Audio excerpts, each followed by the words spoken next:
Y un ramo de palabras frescas, en el espejo estabas tú y escribiste en las nubes las respuestas con las manos teñidas de azul.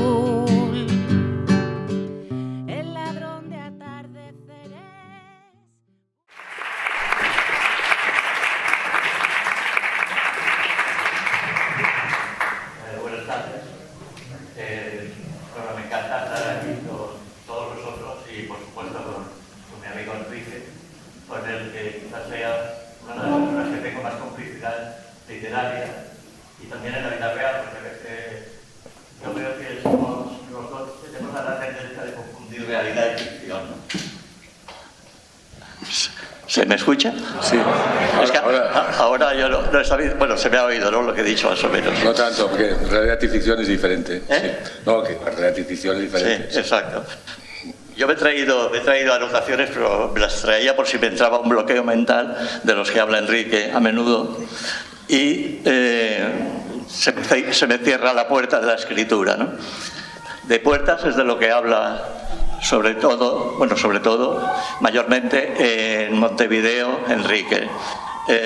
Lo que pasa es que son puertas que se abren a la literatura, a la escritura, excepto el bloqueo mental del que estoy hablando, que te deja sin palabras, podríamos decir, y que yo no sé si, luego hablaremos si nos ha pasado alguna vez, o si, por ejemplo, a mí me está pasando ahora.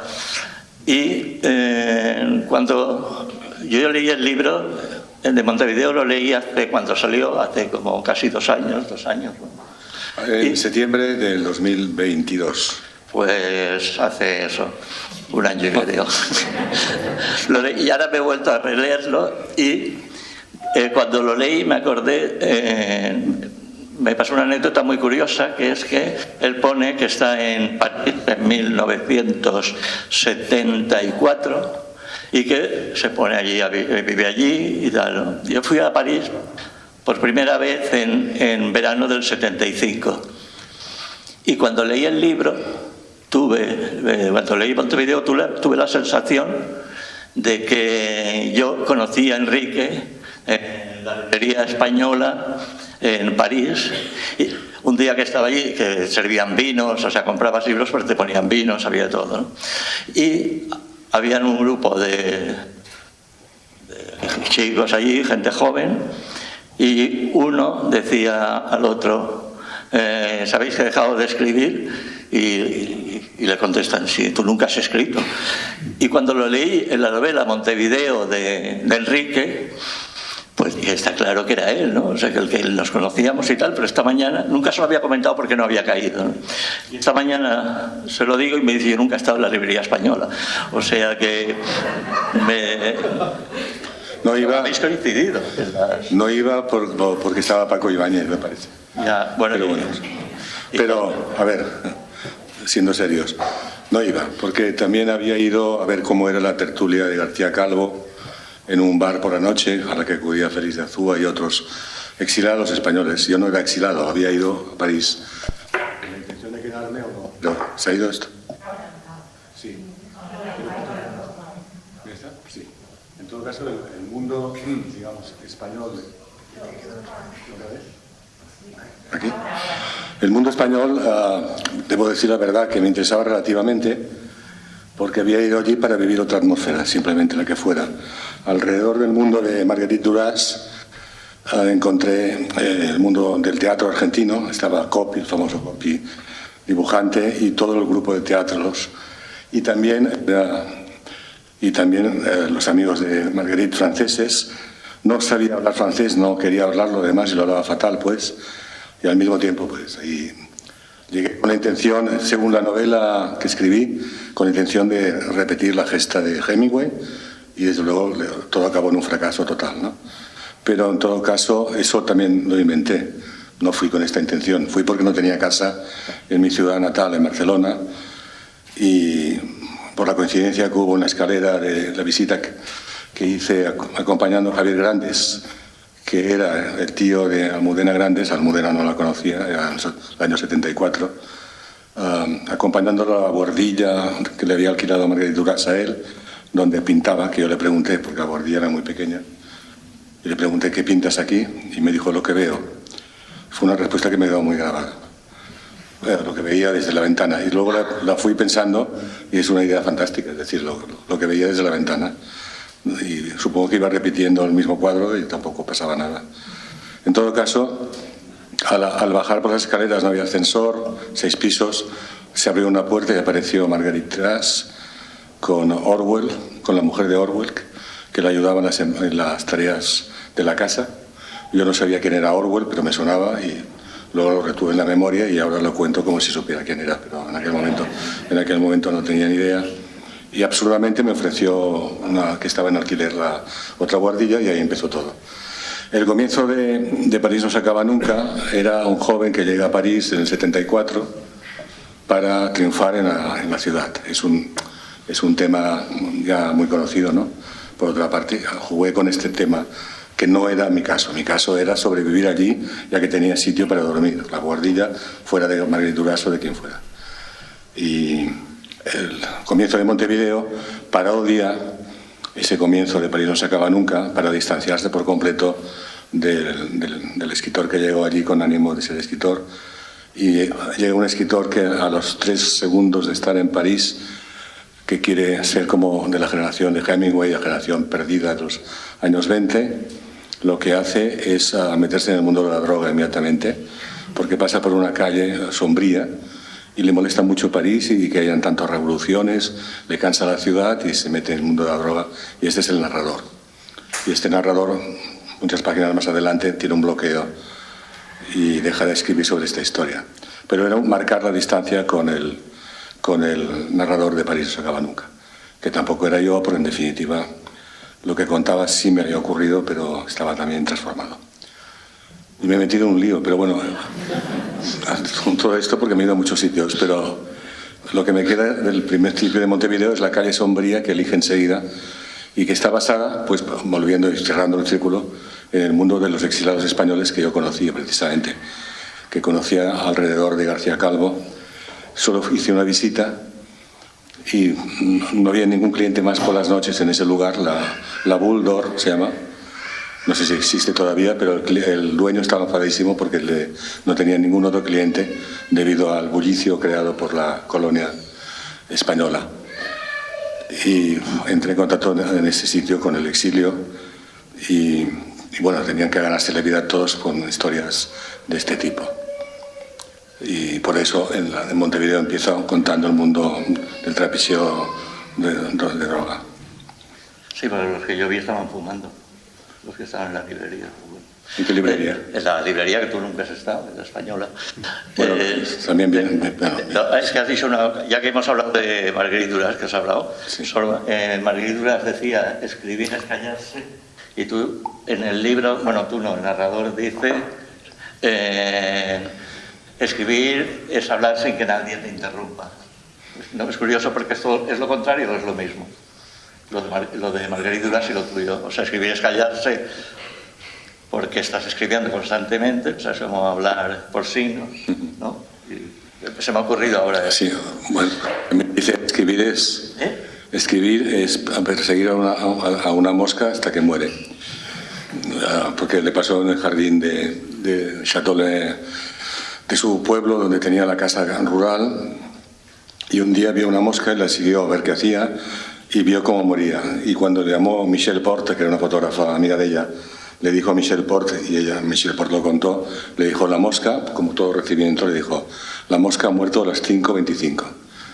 Esto también es escritura, también. Y ella decía que lo era, además. Bueno, pero la segunda cuestión sí que no me acuerdo. De la pregunta hamletiana. No, yo no te preguntaba nada, era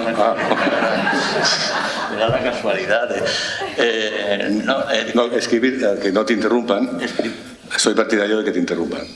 Me molesta muchísimo que me interrumpan cuando escribo, pero es fabuloso en casa, porque siempre hago un parón y claro, vuelven las ideas después del parón y es ideal, mucho mejor.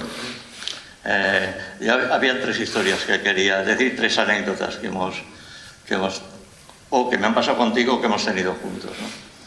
Una que es increíble, me pasó esta semana. Estaba yo repasando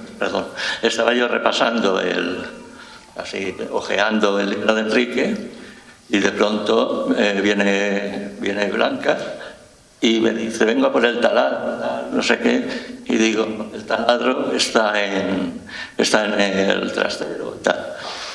Total, baja el trastero y me sube una colección de viejos topos de la revista de los años 70, ¿no? Por ahí, que yo tenía guardados en el trastero, y me dice: se lo están comiendo los peces de plata, ¿no? Y curiosamente, eso es cierto, no estoy jugando con la realidad de la ficción, curiosamente yo estaba leyendo una parte de la novela de Montevideo en donde el narrador está en la azotea de las torres de los panoramas que está en Montevideo, y está mirando el Río de la Plata, ¿no? Entonces, no sé por qué, uno ideas y me viene el Río de la Plata y los peces de plata. Voy a buscar el artículo de Enrique que pone en el libro que se llama La Torre de los panoramas. De los panoramas, ¿no? Sí. Y veo que es el viejo topo que se han comido o sea, yo tenía como 30 o 40 números. Pero el que se habían comido, lo siento mucho, era el suyo. O sea, se junta Torre de los Panoramas, que a mí, solo el nombre yo no estoy en Montevideo, pero el nombre me gusta. El Río de la Plata, los peces de plata que salen del Río de la Plata, claro. Y que los peces de plata se hayan comido la Torre de los Panoramas me parece increíble, porque les gustaría la lectura, ¿no? Vale, entiendo. ¿Pero qué? Era por preguntarte por la Torre de los Panoramas. Aparte de las casualidades, es cierto, es cierto. Bueno, la Torre de los Panoramas, junto con Rubén Darío, incidieron en toda la vanguardia en lengua española. La Torre de los Panoramas era un cuartito, como una habitación, ¿cómo decir? Bueno, cabía una cama y un espacio, era arriba de un terrado. Se llamaba de los panoramas porque se veía todo el panorama que se sigue pudiendo ver, a pesar de que está en el centro de la ciudad, se ve todo el Río de la Plata, que por cierto no se ve el otro lado, lo cual el mismo Río de la Plata impresiona, porque había oído hablar mucho de ese río, pero no lo había visto así. Y es el lugar, junto con Rubén Darío, que se centra toda la vanguardia hispanoamericana, aquella vanguardia que tardó mucho en ser aceptada por Unamuno y compañía, porque decían que no hablaban español o algo parecido, porque era vanguardia pura y dura, que se reunían tenían a Francia como tenían a su fotografía Mallarmé. Incidieron muchísimo en el cambio poético que existió en aquella época. O sea, es un lugar sagrado, en definitiva, de la literatura hispano-latinoamericana. Hoy en día es el mismo cuartito, pero sin la foto de Mallarmé y sin nada. Es un depósito para dejar trastos de la casa, que era de una torre donde vivía el poeta, que no recuerdo el nombre ahora, pero que es muy... Cuadrell. ¿Cómo? No, Cuadrell no. Cuadrell perdón, no, el poeta, digo, el que habla en el libro. Sí, el que hizo unos poemas, bueno, que no recuerdo ahora, pero es fundamental. En todo caso, había visto una foto de la Torre de los Panoramas en un periódico de Madrid y había pensado que increíble, porque yo me imaginaba una cosa maravillosa, ¿no? Y en realidad es un cuarto, pues ahora trastero. Y ahí cambió toda la poesía española desde ahí. Tenían un letrero que conserva que ponía prohibido el paso a los uruguayos. Y lo han conservado, que es fantástico, porque claro, era algo como la avanzadilla de toda la vanguardia latinoamericana, pero sobre todo no solo de Uruguay, sino de Argentina, de todo, abarcaba. Y cuando llegué a Montevideo, invitado por un centro español de Montevideo, me dijeron: ¿qué quieres ver? La pregunta, y dije: la Torre de los Panoramas. Y entonces dije: vale. Entonces me llevó y estaba la torre allí, intocable, frente a un río y un lugar que, si estuviera en nuestras ciudades, pues estaría ya convertido en un rascacielos. Y permanecía todo igual, y pude ver el cuartito donde cambió toda la historia de la literatura nuestra. Y a continuación me preguntó qué quería ver más. Y ahí, bueno, Esa torre además había pertenecido a este artículo del Viejo Topo, que fue el primero que escribí sobre literatura en mi vida, que se publicó, quiero decir. Y que me dijeron, está muy bien. Entonces seguí escribiendo por los que tuvieron el detalle de decirme que estaba muy bien escrito. Me lo creí y seguí escribiendo. O sea, es un lugar vital para mí dentro de todo. ¿Qué quieres ver más? Y entonces fue cuando dije el Hotel Cervantes.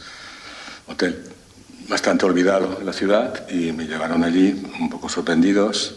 Y ahí está el núcleo central de Montevideo, de la novela, que es el cuarto de hotel, que era un hotel muy desastrado, ¿no? En el que en el año 54 Julio Cortázar durmió una noche y durante la noche oyó a un niño llorar. Después le dijeron que no había ningún niño, pero de ahí hizo un cuento sobre ese cuarto del Hotel Cervantes, un cuento que se llama La Puerta Condenada, donde lo que sucede es que es un cuarto pequeño con muy poca luz, en el que hay un armario viejo y detrás del armario una puerta de estas de hotel que da a la otra habitación, pero condenada porque está cerrada, y por otra parte detrás del armario. Entonces él contó en su cuento La Puerta Condenada que la primera noche oye el canto de un niño y la madre que le consuela. Y en la segunda noche vuelve a ocurrirle algo, porque protesta a los del hotel, porque no quería ruido, y protesta y le dicen, no hay ningún niño en el hotel. Es un hotel clase, lo he pisado ahora y todos los ruidos del hotel se oyen, porque es muy desastrado en todo caso. Y la tercera noche vuelve a oír a la señora con el niño, consolándolo, protesta de manera nerviosa porque no puede dormir, y golpea brutalmente la pared, la puerta, y al día siguiente la señora, que es una obrera que se asusta, se aterra tanto que deja el hotel, y entonces él tiene un remordimiento brutal. Queda una cuarta noche que se queda solo en la habitación del hotel y vuelve a oír el llanto del niño. El cuento es así de bueno, yo creo que es un cuento fantástico, pero me permite además 1000 interpretaciones. Claro, lo que yo quería, y es el objetivo del narrador, porque vi que la crítica Beatriz Sarlo, argentina, dijo que en el punto exacto que hay entre la puerta condenada, en el paño de la puerta, y la otra habitación, la de Cortázar es la 205 y la otra la 206, en ese punto realidad y ficción se juntan, y además si se entra en otro cuarto se puede entrar en el registro fantástico, que es lo que puede pasar cuando has oído cosas que no son. Entonces mi objetivo fue ir a Montevideo, el del narrador del libro, y dormir una noche en esta habitación para descubrir qué había en la otra, atravesarla, y además para saber cómo ficción y realidad se juntan por completo. Ahora tengo que dividir en dos partes. Una soy yo, que va al hotel de Montevideo y no me dejan ver la habitación de Cortázar. Me dicen que no saben nada. Luego me dicen, aquí solo ha estado Carlos Gardel. Bueno, a partir de ahí ponen como excusas, pero no me la quieren enseñar. Y es la 205. Finalmente me hago una foto frente a la 205. Pero no la veo. Y luego me dicen, si durmió aquí Cortázar, pues a lo mejor vienen muchos japoneses. Y pensé, bueno, esto tampoco tiene sentido, pero me lo dijeron, hay testigos, ¿no? Entendimos que era porque sería turístico, pero yo no veo tampoco que sea turístico Cortázar, pero bueno, en todo caso, el hecho es que se negaron. Y además se había convertido ya no en el Hotel Cervantes, sino había cambiado de nombre, tenía un nombre inglés y era un centro cultural pagado por el ayuntamiento, creo. Con lo cual no tenía ninguna cultura, que yo sepa, porque si había dormido Cortázar y el cuento está situado allí. Yo busqué la entrevista con Cortázar del año 54, donde no sabía que yo iría a Montevideo, evidentemente, y cuenta que hay poca luz en el cuarto, que casi no te puedes mover, que es un hotel, que hay una estatua de Venus, que efectivamente estaba, y por eso está datado en el 54, que significa que él no pensabas que se investigaría tanto sobre el cuento, y queda claro que durmió en esa habitación. El narrador viaja a Montevideo, ve la Torre de los Panoramas, pide por el Hotel Cervantes, le empiezan a decir que no, que allí había estado Borges y Gardel, pero que no puede pasar. Entonces se va, consigue al final la habitación, pero también descubre que hay una especie de conjura en recepción, que es el mismo gerente del que habla Cortázar en en su cuento, había otro gerente, al cual más raro también. Una nota al margen, lo han sustituido por una gerenta ahora. Pero quizás para borrar huellas. O sea, no. En todo caso, el narrador va a la habitación y se encuentra en una situación que a mí es la que más... ¿Qué momento? El momento en que yo estoy dentro de la habitación, que es el narrador, sabe que es el espacio de la ficción, es decir, el cuento, el espacio del cuento, y al mismo tiempo está en la realidad, porque realidad y ficción se han juntado ahí perfectamente. Y hay un armario, efectivamente, y hay un momento de la noche en la que el narrador atraviesa la puerta y ahí se encuentra con algo que no puedo contar, porque yo escribí todo el libro para ver qué encontraba yo detrás de la puerta una vez situado allí. Y lo que pasó es lo que pasó en aquel momento en mi mente, o sea, lo que vi. Y lo que quería saber era qué veía yo allí, en la habitación del lado. Bueno, las puertas tienen muchos sentidos en el libro, porque son puertas que llevan a ciudades distintas también. Puertas... a mí, por ejemplo, siempre, además de un cuento, hoy lo hablábamos, que es la habitación 205 también. O sea, la historia de los hoteles, las habitaciones, y yo creo que todos nos hemos encontrado alguna vez un hotel con una puerta. A mí me ha pasado al revés, o sea, yo estaba en la 206 o en la 204, porque yo lo que sí me he encontrado son puertas cerradas, ¿no? Pero no tapadas con armarios, sino puertas que te entran ganas de saber, pero están cerradas, de saber qué pasa en el otro lado, como había Casares. Siempre ha pasado esto. A Bioy Casares le pasó, bueno, lo cuentas en el... Pero es que a raíz del libro hay gente que le pasa en hoteles que tienen puertas contiguas. Yo conozco un montón de gente que ha estado ya en el Hotel Cervantes. Sí, lo sé. Pero es que además las puertas contiguas, que antes las veía ya que no me gustaban por si a alguien se le ocurría abrir en mitad de la noche y entrar en tu habitación, pues por lo tanto, a gente que se inquieta. Y de hecho, la presentación que hice en Sevilla, que fue la primera en toda España, fui a Sevilla y allí tenía una habitación de hotel, que por la noche me fui a dormir y tenía no reparé en que era una habitación más grande de lo que yo creía.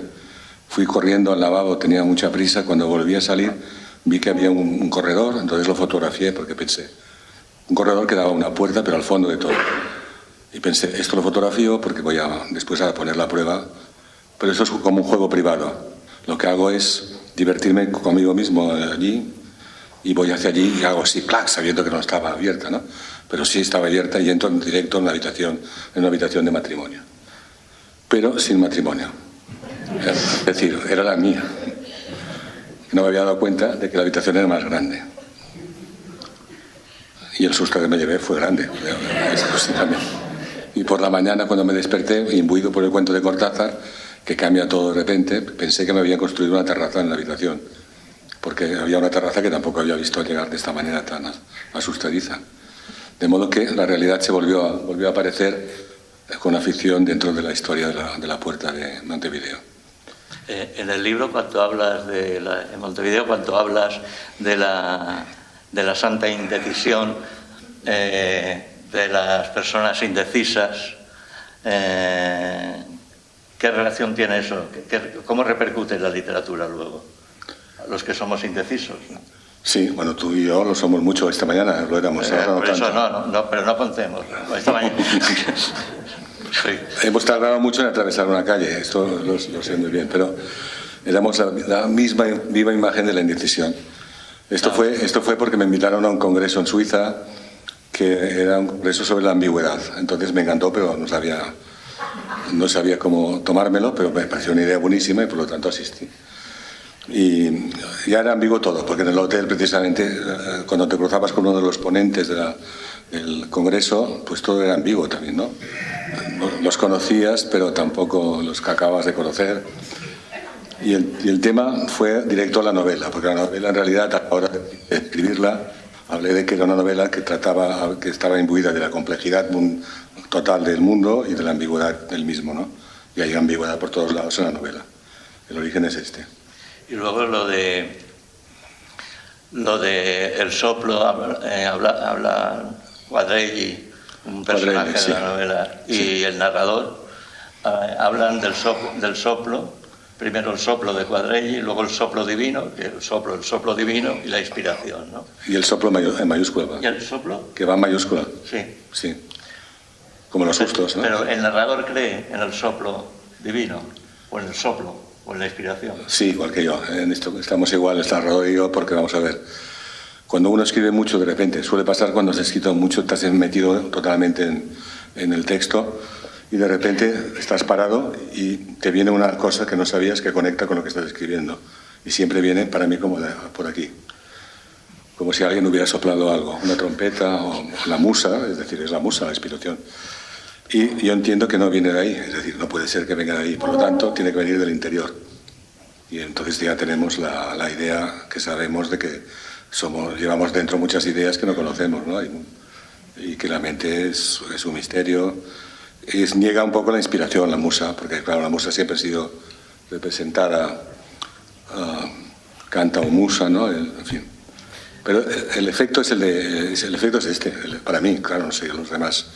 Es de alguien que te sopla algo como al oído y te dice algo que no surge de la nada, sino de lo que estás escribiendo. Porque no creo que tú des un salto tan grande de lo que escribes. Aquello que se dice, creo que decía Picasso mismo, ¿no? Que trabajando surge la inspiración. Pues de ahí viene un poco que tú estás trabajando con una serie de palabras y de hechos y llevas tanto rato que puede parecer de esas palabras una que conocías pero que ni recordabas y que te sorprende que te haya llevado a otro lugar. Que es lo que pasa también en el momento que el narrador cruza el umbral de la puerta de al lado. Y después hay dos historias relacionadas, reales, nada de ficción, que han salido de esta historia. Una ha salido de esta historia de Montevideo, que me pasó y me ha pasado por única vez en la vida, que presentando el libro en París, la presentadora francesa, a la que conocía, pero bueno, que había ido a Montevideo al hotel, había dormido en la habitación. Sí, solo para presentar el libro. Es decir, que invirtió en la presentación fue notable, porque hay que decir que estaba en Brasil, pero al leer el libro se dirigió a Montevideo y tuvo una experiencia en la habitación muy divertida, porque hizo una foto de la 205 y la 206 estaba entreabierta, que es donde está el misterio. Y trajo la foto como prueba, pero además trajo algo que no me esperaba para nada, que era un jabón del lavabo de la habitación 205.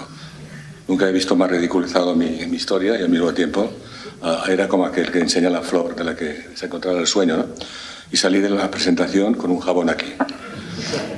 Y se lo enseñé a ella misma, sin darme cuenta que era quien me lo había dado, y sonrió, claro. Es extraño, ahora el jabón lo tengo en Barcelona como un objeto precioso porque realmente existe todo, existe la habitación, todo. Y esta es la presentación más. La otra historia es que no sabía, pero Cristina Fernández Cubas, que va a venir, creo, en abril aquí también, me dijo esto, hay una historia sobre este cuento que me contó el escritor colombiano Óscar Collazos, que estaba con Cortázar y con otros escritores latinoamericanos en un monasterio al sur de Francia, y a la hora del desayuno apareció Cortázar y mientras desayunaban dijo: otra vez he vuelto a oír el llanto del niño. Claro, esto es una historia que ya no estaba en mi novela, ya la había publicado muy anterior. Y le dijeron: no puede ser, esto es un monasterio, aquí no hay niños. Pero lo impresionante es que reapareció, yo no lo sabía, el cuento en la habitación de Cortázar. En la explicación, la historia de Collazos, real, es totalmente distinta a la mía, que deja el misterio muy abierto, porque al final se descubrió que una ponente alemana que iba también con ellos al monasterio tenía una hijita pequeña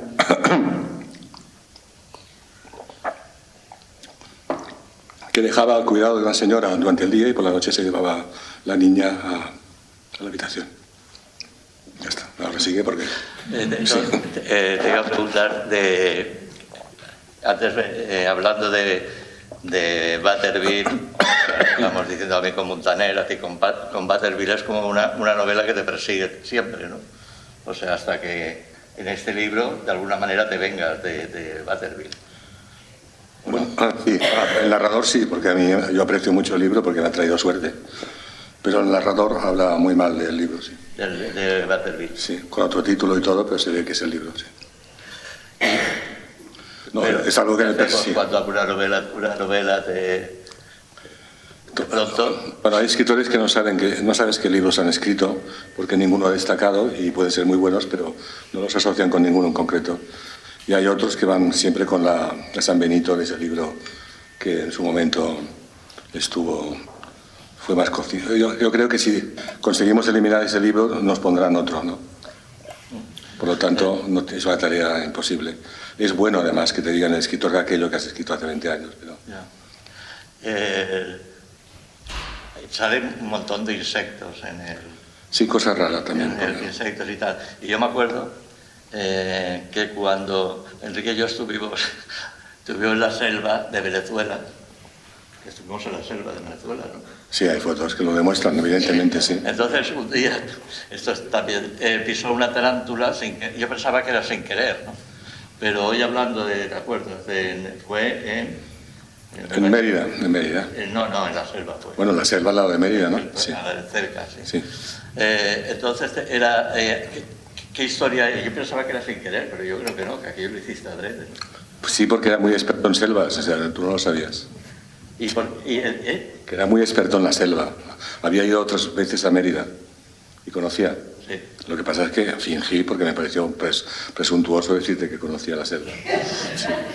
Pero ¿y por qué hay tantos...? Y porque fui tanto a Mérida, que también siempre me ha extrañado, pero siempre ha sido así. Porque además, en lugar de quedarme en Caracas, siempre iba a Mérida. Porque había una heladería que tenían 250 diferentes tipos de helados. Tenían el récord mundial. Y quería saber, como lo de la habitación de Montevideo, qué pasaba en esa heladería, ¿no? Lo leí en una guía en Barcelona, en la librería Altair, y entonces por primera vez fui allí por esto. Luego resulta que sí, que era así, claro, era el récord mundial y no paraban de inventar helados diferentes. El personaje de Quadrelli, esto sí lo voy a tener que leer. Quadrelli, sí. Quadrelli. Y argentino, Quadrelli. Sí. Bueno, eso sí lo leo porque dice Quadrelli sobre una buena novela, que no hay nada. Esto lo digo porque es que estamos hablando de una buena novela y no paramos de hablar de la novela. Pero te dice a ti, sobre una buena novela, que no hay nada que añadir, porque no hay nada que añadir por parte de su autor, nada para contar, o no debería haberlo si el escritor ha hecho bien su trabajo, y que así sea siempre se debe a que la misma escritura de la novela ya es una explicación a algo que sucedió en la vida o en la mente del narrador, algo que exigía ser puesto en palabras y que terminó dando forma al libro. O sea, lo digo por la historia de hablar siempre que se hace una presentación, la historia de hablar del libro, cuando los escritores normalmente lo que les gusta es escribir y no tener que hablar, ¿no? Sí. Pero, no, porque... o sea, se pueden contar las historias, ¿no? De que explicar por qué escribe sobre esa historia, por qué escribe sobre la otra, pero contar el libro... Que, por ejemplo, si hubiera entrevistado 5 veces a Kafka sobre la metamorfosis, habría destrozado él mismo el cuento, porque el cuento habría muchísimas interpretaciones, ¿no? Y conoceríamos la versión de Kafka y de repetirla habría perdido bastante el misterio. Cuando tú explicas un libro, normalmente explicas solo la parte, no te das cuenta y explicas la parte tonta del libro, porque la otra es misteriosa, enigmática, tú no la sabes. Esta sería la idea. Cuando dan algún premio literario y salen en la televisión, la pregunta que hacen siempre es ¿de qué trata su libro? Entonces, claro, los premiados siempre dicen pues trata de un señor que llega a tal sitio. Y pienso, qué horror, no lo leeré, porque no, ya me cuentan la historia si hay también. Y lo normal es... La respuesta que me gusta más fue la de Lobo Antunes, que le dijeron de qué trata su libro y dijo... portugués, dijo, trata de todo lo que está escrito en él. Claro, es que todos son palabras, ninguna sobra, ¿no? Sí. Pues claro, la parte, digamos, del trabajo de escritor forma totalmente parte también de la promoción del libro y por lo tanto hay que decir algo, ¿no? Intenté con Montevideo no contar nada, ni siquiera lo que he contado aquí, de Cortázar, ni siquiera como si no saliera Cortázar.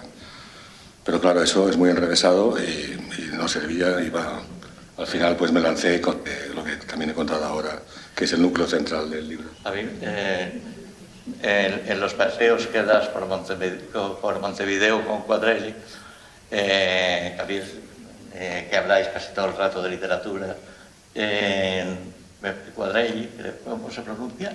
Bueno, es un apellido italiano, Quadrelli, con 2 L's. Sí, seguro que es italiano. Argentino, pero viene de Italia, ¿no? Bueno, sí. Tú hablas de lo que decía Nabokov, que si no recuerdo mal era que lo importante de un escritor no es la crónica de aventuras, sino el motor de un escritor no es la crónica de aventuras, sino la historia del estilo.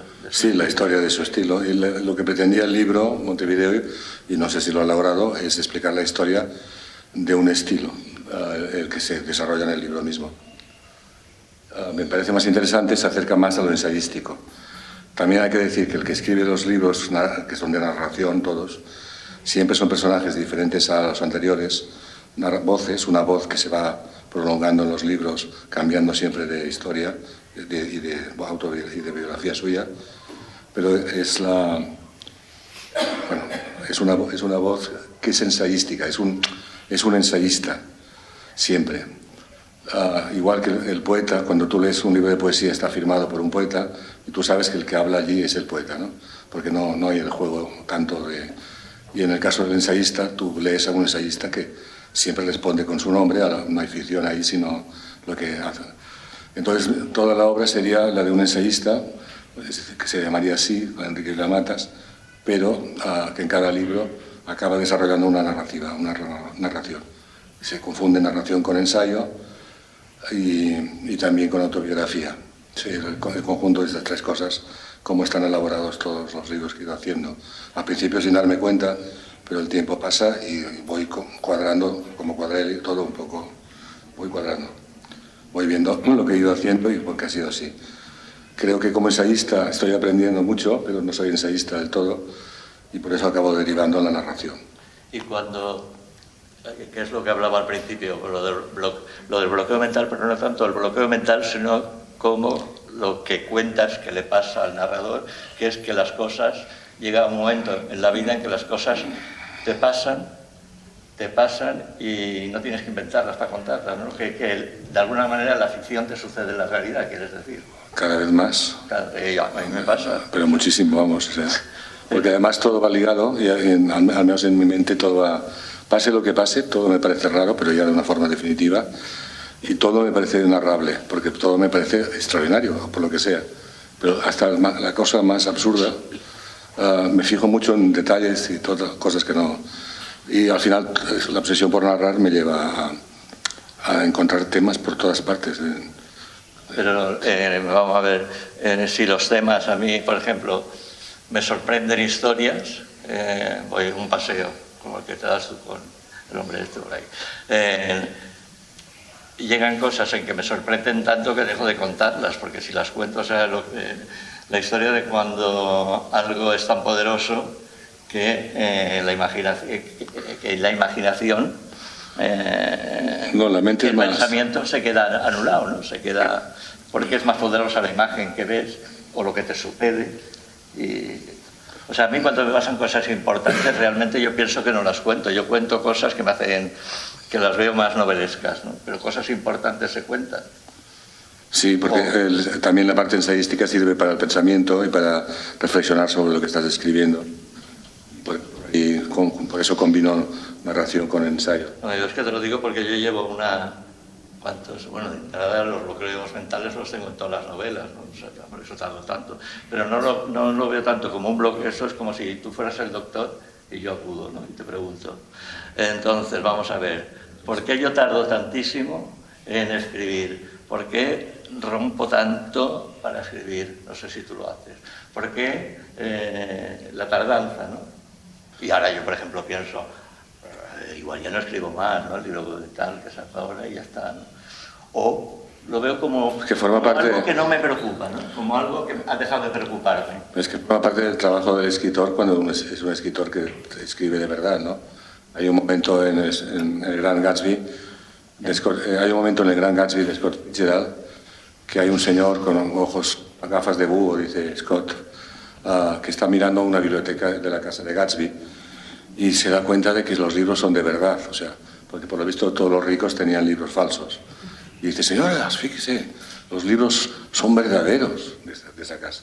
Pues eso es lo que hacen los escritores verdaderos. Y los escritores de novelas verdaderos, de alguna forma, tienen una complicación brutal. Yo llevo, por ejemplo, suponiendo que sea verdadero o no, pues puede ser de ficción, pero llevo escribiendo las 20 primeras páginas del libro, las he escrito unas 100 veces.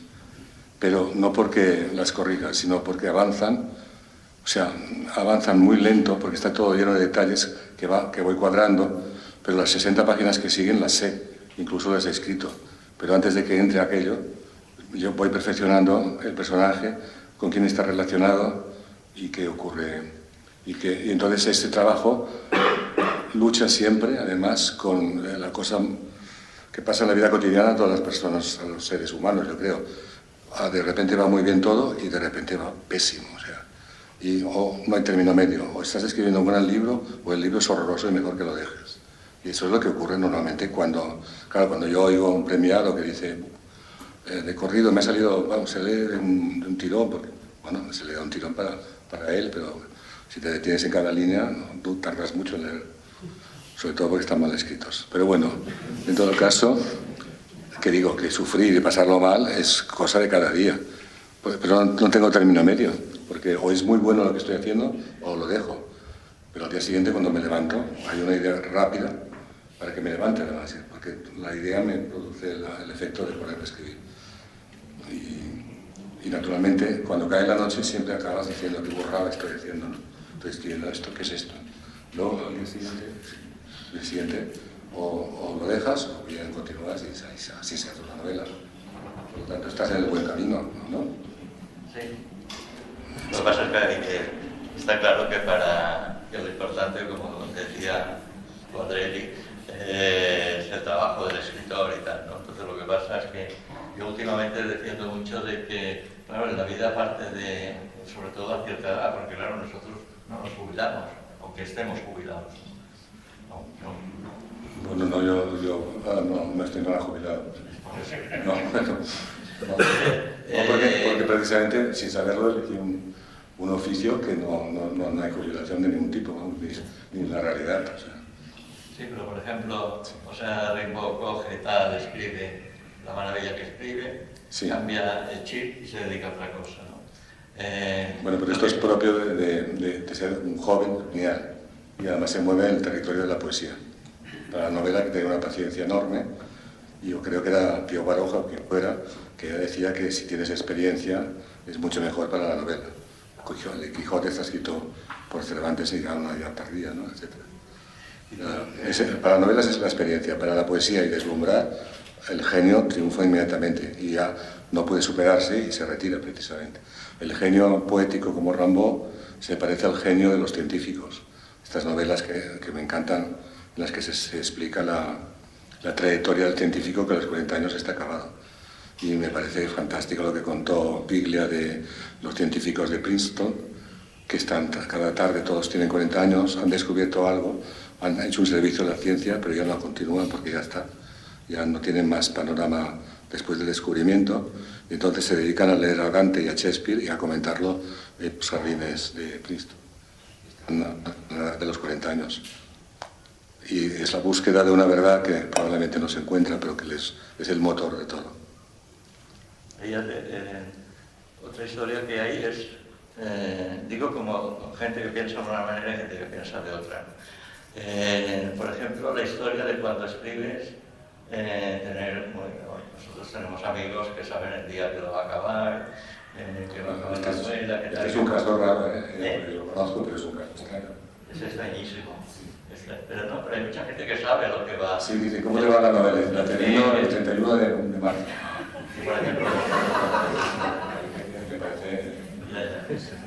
Pero lo cumple. Sí, claro. Es tajante todo como tiene que ser. Sí.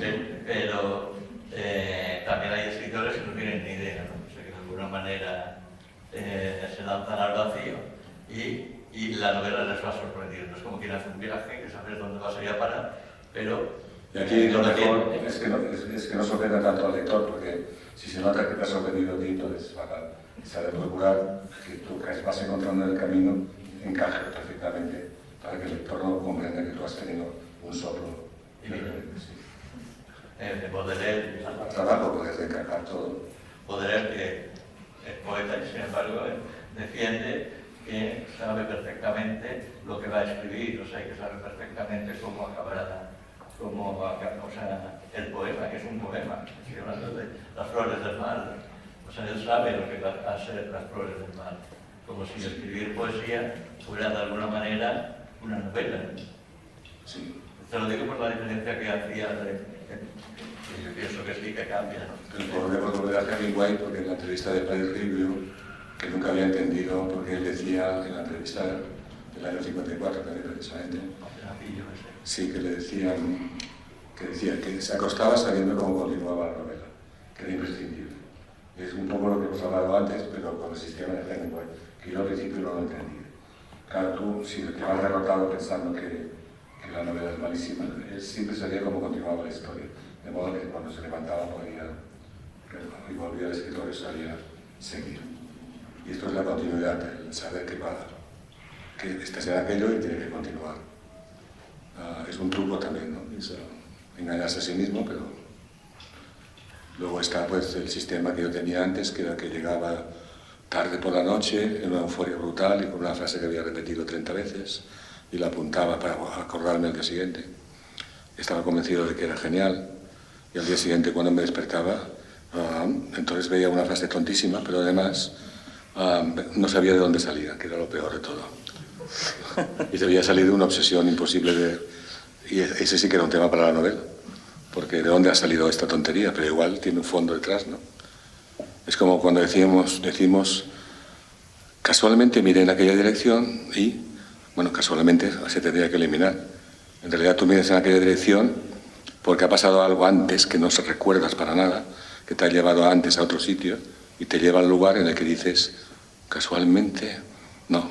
Si miras allí, porque intuyes una presencia o algo, es porque detrás hay toda una historia, pero que la memoria no te alcanza para saberla. Es como negar la casualidad, ¿no? Y de hecho en Japón creo que tienen una palabra para eliminar el casualmente. Ya directamente entran diciendo esto pasado y hay un significado detrás. Estaba hablando de lo que vos hablas, pero se puede contar, ¿no? Lo del libro de los que no están. Sí, claro, sí. Claro. Una noche de hace 10 años.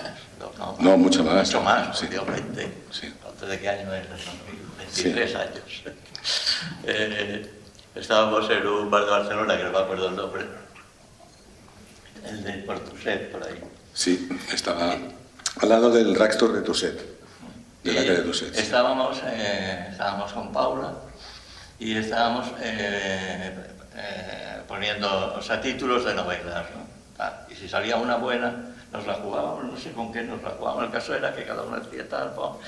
Y si salía una buena, a ver quién se la quedaba, y para quedarse el título, pues, había que, no me acuerdo, ¿no? Era un juego. Eso sí pero no salió casualmente. Que no salió casualmente. Seguro que detrás había muchas cosas, pero... El caso es que salió el título de los que no están. ¿Tú crees que fue tuyo o mío? No, yo dije los que no están. Entonces tú te lo quedaste, mucho porque lo quería yo, pero bueno.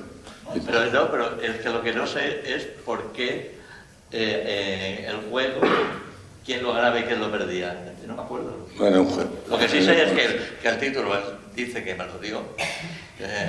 Fue como un regalo. No, yo no te lo di como forma de regalo. Si ¿Te lo robé? No, tampoco. A ver que te gustaba tanto, también lo quería yo, claro. Sí.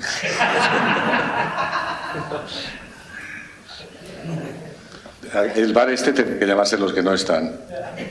Que este bar tenía que llamarse a partir de ahora en Tusset Los que no están.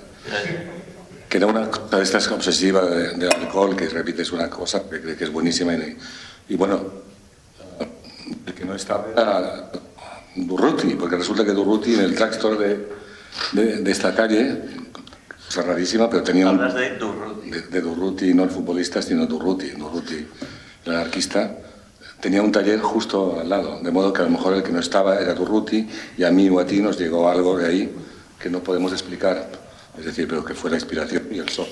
Yo pensaba que Durruti vivía en Zaragoza. Lo vivía en toda España. Pero... Sí, pero había tenido, de verdad, históricamente allí, cuando era campo a través casi, pero ahí estaba. Son los antecedentes de la inspiración que llegó en este bar, que ya conseguiremos en Barcelona que se llamen Los que no están en el bar.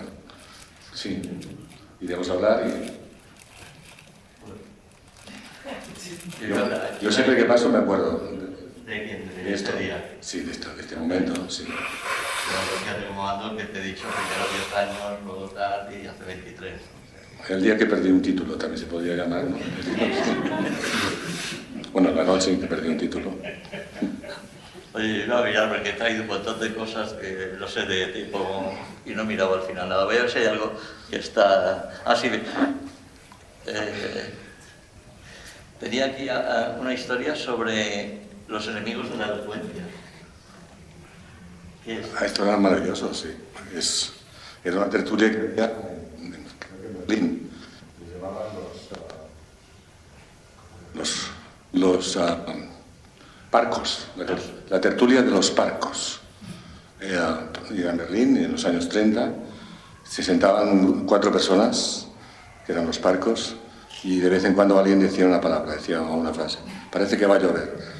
Pasaba como una especie de media hora y nadie decía nada hasta que alguien, es famoso además, esto, digo que es histórico y que además, y otro decía, pues sí, yo diría que el tiempo va transcurriendo y quizás llueva pronto. Media hora más y les llamaban los parcos. Y el que creo que era un periodista alemán el que reprodujo la conversación dice que un día alguien de los parcos dijo: hoy hemos hablado demasiado, vámonos. Sí. Es muy alemán, la historia, por otra parte, pero es así. Hablando de lluvia, viniendo ahora para aquí, que ha aparecido un viento increíble, hubo yo creo que hasta hace un año por ahí, cada vez que venía Enrique a Málaga, siempre llovía. O sea, siempre. O sea, llegó un momento que tú no conocías Málaga sin llover. Al principio no me lo creía, tú decías, es que es raro, pero siempre que vienes llueve, aquí no llueve tanto, tal. Y bueno, así fue pasando. Y hoy viniendo para aquí ha empezado el viento y yo creo que seguramente, o sea, es un poder como de tormentoso, vamos. Y viniendo de Barcelona, donde no llueve nunca ahora, que supongo que las relaciones están rotas entre la lluvia y yo, pues bueno. Hablas mucho de tormentas en la novela y de tormentas como un abismo, ¿te acuerdas? No, pero bueno, es muy novelesco, una noche cerrada, ¿no? Con la luna moviéndose por la casa y tal, tempestuosa y tal. Y ahora... ¿Recuerdas ya que estamos entrando en el territorio este, no sé cómo se llama, pero sí, Comanche casi,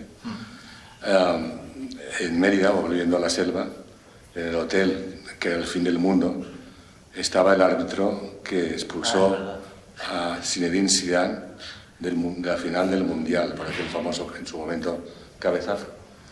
Pues allí, en la selva, en el hotel de la selva, donde menos se puede esperar a alguien, estaba el árbitro que expulsó a Zidane, rodeado... Estaban un montón de árbitros. A los que daba clases él. Era argentino. Y me dijeron, está el árbitro en este hotel, me acuerdo el árbitro que expulsó a Zidane. Y bueno, entonces al final me dijeron, tienes que hablar con él, te hemos buscado una cita con él.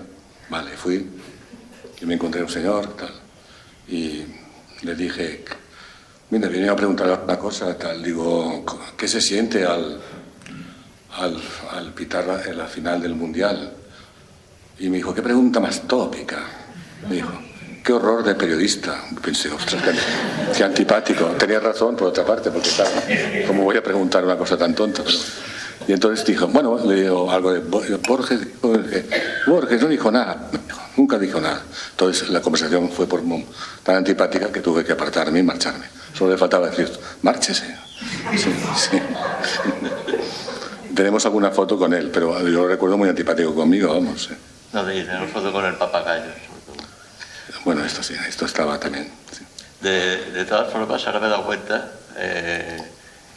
de que, por ejemplo, cosas nimiedades, hablando de cosas que luego escribes sobre ellas, me he dado cuenta, corrigiendo el libro que estoy siguiendo y tal, vienen conversaciones tuyas que hemos tenido nosotros por teléfono, y hay una que es un cuento, ¿no? Que es la de cuando, o sea, con el rollo del COVID y todo esto, o sea, las conversaciones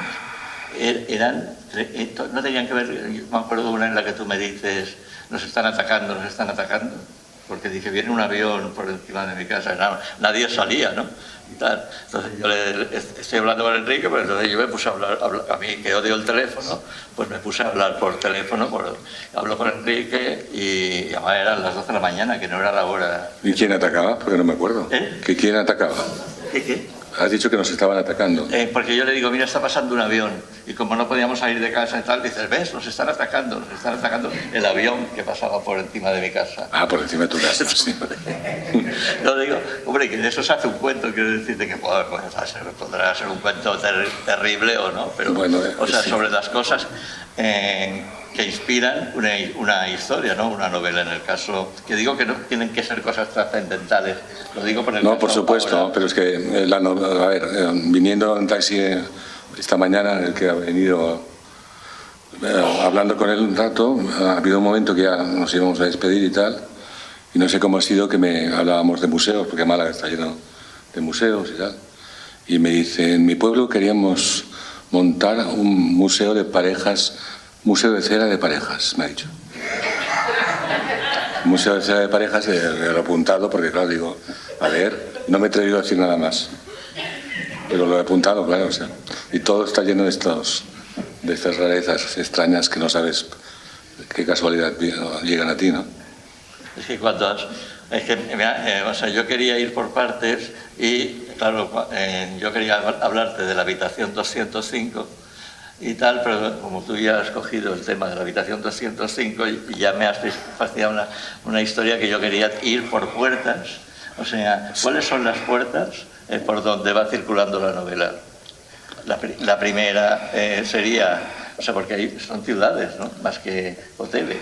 Es como si fuera un túnel, es como si hubiera un túnel, una red de puertas que comunicaran entre ellas, en todo, que fuera un círculo terrestre, que subieran las puertas. Hay un momento en la novela que consigue una cosa que técnicamente a mí me gustó mucho, que era difícil de hacer, que es que está en una puerta, ha entrado en el Beaubourg de París y aquello es Colombia. Entonces está en Colombia, en Bogotá, porque representa que está en Bogotá y la voz le dice, estás en Bogotá. Al mismo tiempo está en París, evidentemente, es una exposición que yo estuve ahí porque me dieron una puerta y una sola llave, la habitación era mía, por eso lo incluí en el libro de Montevideo. Solo tenía yo la llave y además que ahí él con el móvil descubre algo, que en el móvil se puede ver la puerta, lo que hay detrás de la puerta, aquella que hay de salida, que en aquel momento pues la encuentra cerrada, como yo la encontré también cerrada la puerta de la habitación que me dieron allí, donde ve también un paisaje suizo y un coche por el que el Congreso de la Ambigüedad, de modo que está en St. Gallen, Suiza, está viendo una puerta que está en París, pero en una exposición, y al mismo tiempo ve también desde su punto de vista la puerta de la otra, la de, bueno, a ver, sí, la de Colombia, la de París y la de Suiza. Entonces el punto de vista son tres lugares y el lector forzosamente ha de ver que está viendo tres lugares distintos al mismo tiempo. ¿Y Manhattan? No, eso no. No, ahí no, pero que digo que luego hay otra puerta que lleva a Nueva York. Sí, también es una forma de estructurar una novela, de alguna manera buscando que te dé la máxima libertad posible de movimientos y también es verdad que descarto mucho texto, quito mucho, ¿no? Y porque al final es ágil porque he quitado. Bueno, pero lo que circula por todas esas puertas es la literatura. Sí, también se ha dicho que cada puerta es un sitio nuevo, o sea que se cierra una puerta para entrar en otra. Eso es como yo lo he visto. Vamos. Sí.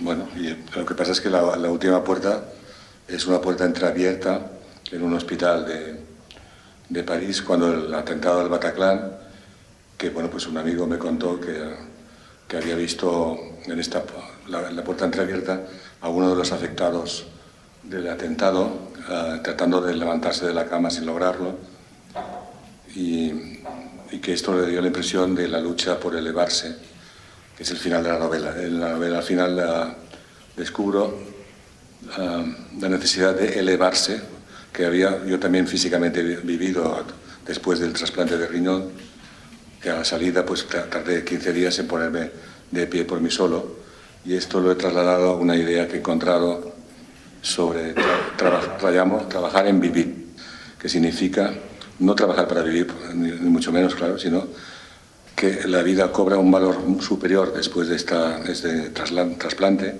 que lleva a que cada día trabajes en vivir intensamente cada momento y cada lugar, que también encaja con ver temas y literatura en todas partes al mismo tiempo, cosas insignificantes que son muy valiosas, más que otras que son muy importantes y oficiales y no lo son.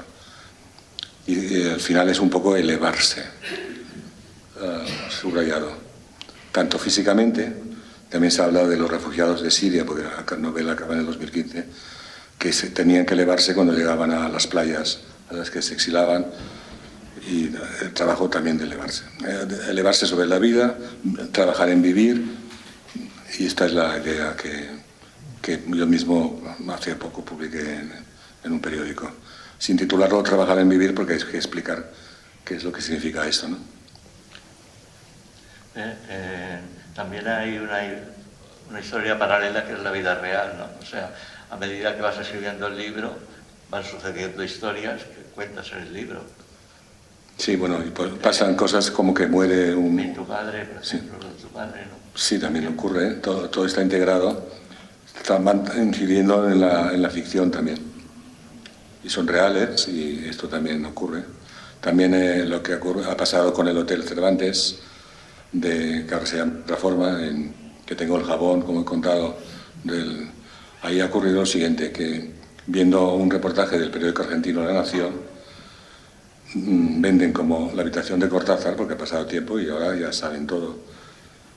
Venden la habitación de Cortázar, la 205, como una suite. Y entonces esta suite tiene no solamente mucho espacio, sino que entra la luz, cosa que Cortázar dijo que no entraba más que un poco de luz en el lavabo. Y sábanas blancas, un precio carísimo, venden ahora, y por eso han puesto una regenta en lugar de un regente. Bueno, pues el parking será carísimo, porque en el parking en el parking del Hotel Cervantes hay un teatro. O sea, y esto lo intentamos, yo propuse si se tenía que poner como final de la novela, porque me enteré justo cuando la había acabado, y se decidió que no, porque era un dato de realidad que rompía con toda la estructura del libro, la ficción, y la idea de poner la foto en que ha quedado una habitación como esta, en la que trabajé 2 años mentalmente, y entonces vives en esa habitación, porque tú te la construyes en la memoria como si existiera, y bueno, que existe además, pero trabajas allí, es el panorama mental que tienes. Cuando la ves convertida en una suite, te quedas muy parado, porque claro, mi realidad es la mental con respecto a esto. No sé si me explico, creo que sí. Me pasó con El viaje vertical, una novela que un personaje ha quedado con el escritor vasco Bernardo Atxaga en Sevilla, y en la estación de Santa Justa hay un letrero que le reclama para un taxi, y decide perderse y desaparecer, convertirse en un desaparecido. Pasa de largo del letrero, se queda esperándolo y él busca desaparecer. Y una cosa que ocurre con la estación de Santa Justa es que cada vez que llego a Sevilla en tren, pues yo sé que desaparece en un sitio de la estación, que conozco el sitio donde desaparece mi personaje. Con esto quiero decir, evidentemente, que se vuelve tan real aquello que he escrito que es difícil separar ya ficción de realidad en este aspecto, ¿no? Y además no puedo decirle a nadie, mira, aquí, por aquí andaba, claro, era un personaje, ¿no? Y ¿qué digo? ¿Qué le van a decir? Y sin embargo el sitio lo conozco demasiado. Y del libro que hace 2 días, ¿no? Ha salido el libro, un libro nuevo. Bueno, ha salido un librito pequeño que son las 8 entrevistas que inventé cuando trabajé a los 20 años en la revista Fotogramas, que para mí era un primer trabajo y que fue muy importante para mí. Y bueno, se han publicado las 8 entrevistas inventadas. Esto presenta también un panorama diferente. A ver, porque el lector lee el libro sabiendo que todas las entrevistas están inventadas, por lo tanto que todo está inventado. Ya es diferente de ver Hamlet, que sabes que está inventado, pero no hace falta que lo pienses. Pero ahí sabes que todo está inventado y declaradamente inventado, y es un nuevo lector el que llega ahí y que espera a ver qué se le ocurre después de la otra frase. ¿Y quiénes son los entrevistados? Bueno, entre ellos Marlon Brando fue el primero. Y sí, bueno, y esto lo he contado alguna vez, pero bueno, es de escuela. A ver, al entrar en Fotogramas tenía 20 años y me dijeron, traduce esto del inglés, una exclusiva con Brando que nunca da entrevistas. Hemos comprado por bastante dinero porque es exclusiva mundial. No sabía inglés y para que me despidieran me inventé entera. Y se publicó y salió. Pero yo creía que había acabado aquí, pero al poco tiempo, como aquel que yo siempre digo que inventé por necesidad, o sea, igual que Mata Ripley, el personaje de Patricia Highsmith, ¿no? Y a continuación me ocurrió una cosa, que era que en Barcelona en aquella época no había famosos, y si venía un famoso pues le hacían entrevistas, pero al día siguiente se iba de Barcelona y no se enteraba. Pues me tocó entrevistar a Nureyev, el gran bailarín sucesor de Nijinsky, que vino a Barcelona al Liceo a actuar, y me esperaba por la mañana en su hotel, que llamara al timbre de su habitación para la entrevista. Y la noche anterior me peleé con él y con un grupo mío de gente que nos peleamos con los suyos. Y llegó a haber incluso una bofetada y todo. Las ignoro, bueno, eran como dejarnos en paz o algo así.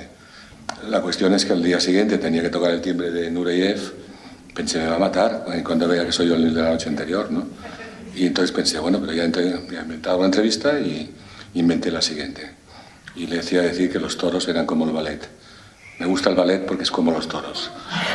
Y el titular pues llamó la atención y recuerdo pues que estaba en una discoteca famosa entonces de Barcelona, Boccaccio, y estaba empleado en una sección que se llamaba Oído en Boccaccio, por la cual, como yo no era nada y podía permitírmelo todo, pero al mismo tiempo nadie me conocía, todo lo que oía era el que redactaba después de Fotogramas lo que hablaban los demás. Y me buscaban porque no sabían quién era el que estaba escuchando esto. Y de repente oí que Terence Simons le decía a Jaime Gil Ledesma, mira qué burradas dice Nureyev en Fotogramas de esta semana. Y entonces pensé, burradas, pero si eran mías. O sea, y fue cuando me ofendí y comprendí que aquello era terrible, pero no podía hablar porque era el reportero tribulete y además no se me podía identificar, pero me gustó mucho. Y luego ya continué porque me vi obligado a entrevistar pues, a Patricia Highsmith, que no me contó nada, entonces me molestó mucho que no me dijera nada, y para La Vanguardia me inventé toda la entrevista.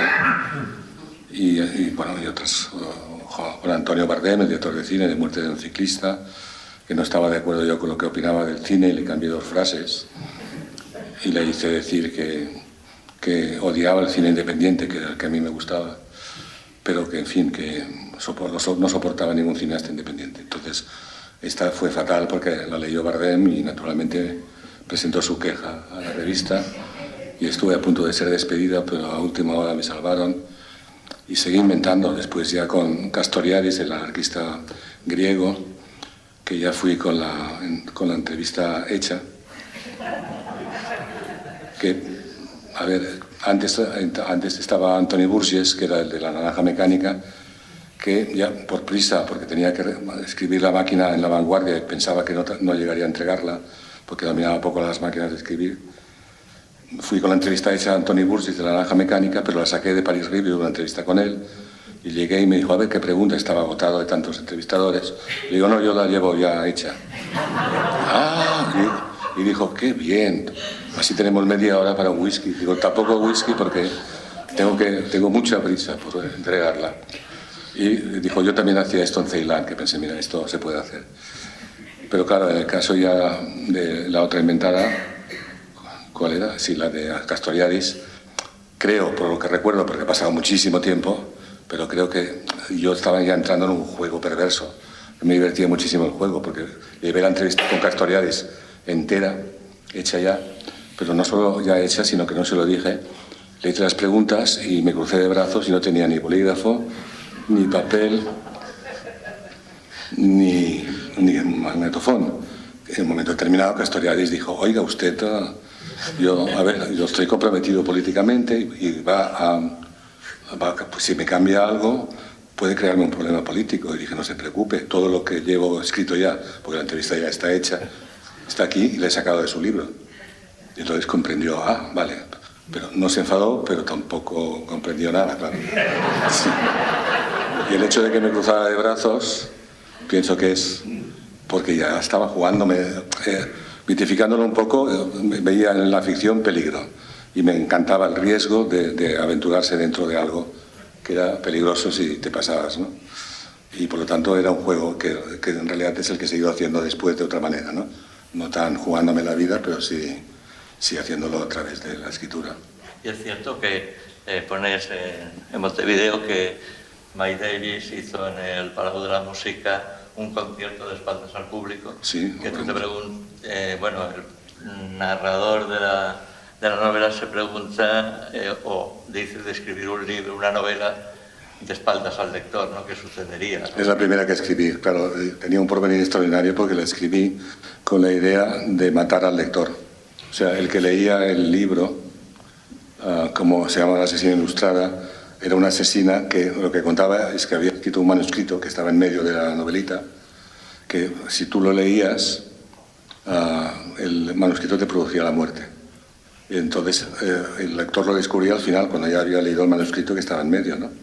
Por lo tanto, el efecto era clarísimo, pero era por miedo a que me leyeran. Y decidí por Miles Davis, porque fue un escándalo en el Palacio de la Música en Barcelona, porque aparte de que era negro y el público de jazz le gustaba Ella Fitzgerald y Duke Ellington y aplaudían, pero no aceptaron que Miles Davis tocara la trompeta de espaldas al público. Que a mí me parece una idea buenísima, porque además si la tocaba de espaldas al público era porque necesitaba concentrarse en la música, nada más. Pero no se entendió así y yo viví un abucheo que no comprendía contra él, que me parecía alucinante, no se recuerda ya en Barcelona, pero... Y de ahí saqué la idea de matar al lector. Pero no podía prosperar mucho esto, porque claro... Pero está ahí. Está ahí cuando se lee, pero esto está contado, pero eso no se acaba nunca. Cuando Marguerite Duras me dijo que estás escribiendo, le dije una novela que mata al lector. Y me dijo, ¿pero cómo es posible? ¿Sale un cuchillo de la novela o qué? Y entonces me hizo pensar, y ahí aprendí, pues, que tenía que buscar el efecto textual por el cual el que ha leído el manuscrito sabe que puede morir. Luego descubrí que había pasado una historia en el siglo XV, un escritor español de este siglo, que me contaron que el manuscrito se perdía, causaba la muerte del que lo tenía, se recuperaba al cabo de un tiempo, moría también el que lo tenía. O sea que estaba basado en algo que en el fondo era real, podía pasar. No sé, si quiere preguntar a alguien algo. Son las 8:09, yo creo que dejamos ya para que... También la misma.